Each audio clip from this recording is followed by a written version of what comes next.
What's up, guys, and welcome back to the Concrete Edge right here on Deco-Crete TV.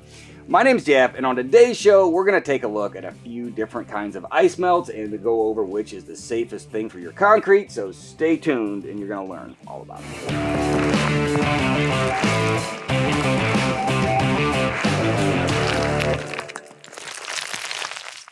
So if you live in the northern part of the country and you've got a concrete driveway, or really just any slab of concrete for that matter, I mean, you're gonna have to deal with some ice forming on the surface in the wintertime. Now, this itself really isn't that big of a deal. It's when you go to melt that ice that things can go wrong. The easy answer to this has always been don't throw salt on your concrete, but there is actually a little bit more to it than that. I mean, honestly, I think that line should go a little bit something more like don't melt the ice on your concrete, just leave it there. And I mean, that is kind of a joke, but if that's possible, it would probably be the best thing for the concrete, and I'm definitely serious about that part. So what I'm getting at here is that the salt isn't always what causes the problem. And I mean, sometimes the damage can even come from other ice melt products, even the so-called safe ones. So my point is, if you're gonna melt that ice and the temps are still below freezing, you are taking some risk and there's just no getting around that. Now, I'm not trying to scare anyone here, and hopefully this video helps you guys understand the best way of handling ice for your own situation. But the safest thing for the concrete is to just leave it there. And I mean, don't worry, that ice itself won't hurt anything as long as your concrete is sealed. Because I mean, if you do just leave it there, I mean, the ice will melt on its own as the temperatures get warm, and it certainly can refreeze if the temperatures go back down while the water is still on the concrete. Now, although going through a natural freeze-thaw cycle like that, I mean, it's not exactly great, but it's when you start to put it through a cycle with ice melt that the problems really seem to start. Just in case anyone was wondering, I'm not a scientist. Great Scott! So to understand the science behind why salt and other ice melt products can cause damage to your concrete, please check out this video right here from Tyler Lay. And there's also plenty of others out there on YouTube that can explain this way better than I can. Now, I know it isn't an option for most of you to just leave ice on all your concrete every time old man winter comes a-knocking, but I just wanted to start there and then we can work our way back. So, I mean, of course, you're going to have to be able to drive on your driveway and walk up the entryway to your front door. But do you really need to keep all that ice cleared off that backyard patio that you weren't even planning on using until next spring anyways? And does that wraparound porch need to be completely cleared all winter long? Well, I mean, no one can answer this question but you.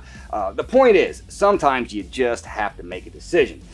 We can either leave the ice there, we can deal with it in a different way, or we can use something fast and effective to melt that ice, but we're just going to take the risk of damaging our concrete as we do it. So let's just take a quick look at the different options out there for melting ice. And the first one up is going to be sodium chloride, which is rock salt, or I mean just salt, and this is the most common de-icer out there. It's cheap and it's quite effective. So salt actually lowers the freezing point of water, and that's what's going to melt that ice. And it definitely does get less effective as the temperatures get low, and excessive use can definitely damage your concrete.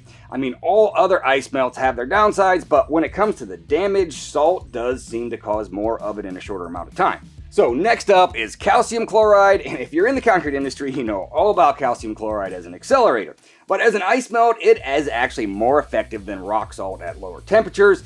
And that's because it generates heat as it dissolves, and that's what melts the ice. I mean, a fun little experiment, if you've never done this, is just take a little bit of water, put some calcium chloride in it, stir it up, and I mean, I'm telling you, you will have hot water really fast. So a little bit of calcium flake goes a long way, and you might not be able to find it at all the places that you could find rock salt, but it's not something that you have to go order online or anything like that. I mean, honestly, if you're having trouble finding calcium chloride, just call your local concrete ready-mix plant, and they're going to have all you're going to need. Now, like rock salt, it can definitely cause damage to your concrete over time, but aside from that, calcium is highly corrosive to anything that's metal, and it can cause damage to some interior floors. So if it gets on your shoes and you drag it inside, I mean, the damages that can actually go well beyond your concrete. Now, I've used calcium chloride to melt ice plenty of times, and I can tell you that it does work really, really well.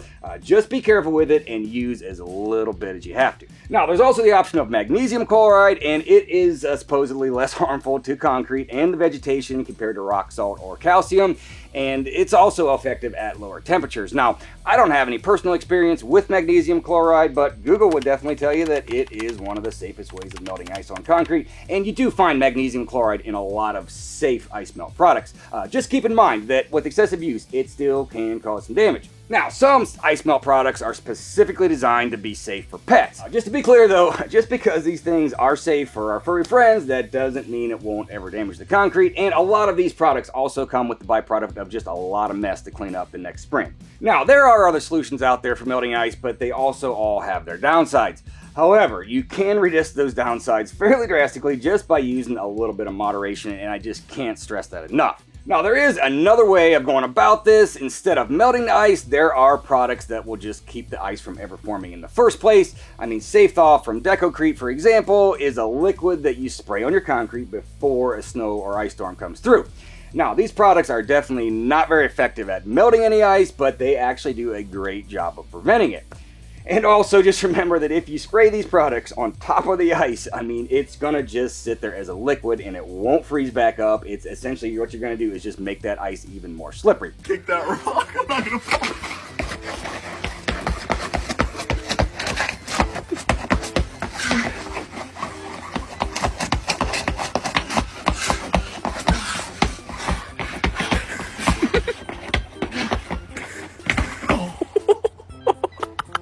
Now, preventative ice control can be a bit of a pain in the ass, but it is highly effective and safe. Now, one alternative to melting the ice would be to use sand or kitty litter for traction instead of melting it, and this option is completely safe for your concrete, and it is also effective. I mean, it's not going to make that ice go away, but you can make your concrete safe to walk on.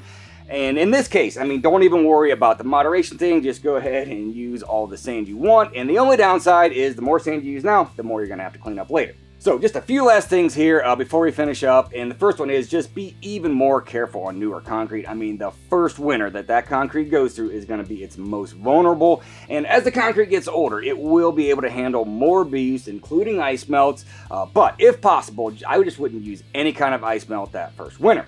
Now, the other thing is that things are different for businesses than they are for residential homes. I mean, if you have people walking through your door all day long to your place of business, I mean, you are going to have to make sure that it's safe, and you're just going to have to deal with some damage. Now, at your home, on the other hand, I mean, as long as you can deal with getting around on that ice with some sand for traction, I mean, things are going to be just fine. If you have people over and you're worried about it, I mean, go ahead and do what you have to do.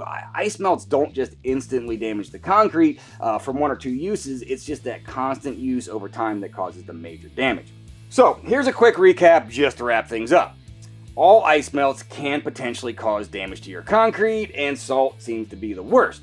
But it's not always the salt that causes the problem. I mean, yes, salt and these other products, they can be corrosive to concrete, but that's not necessarily where the spalling always comes from.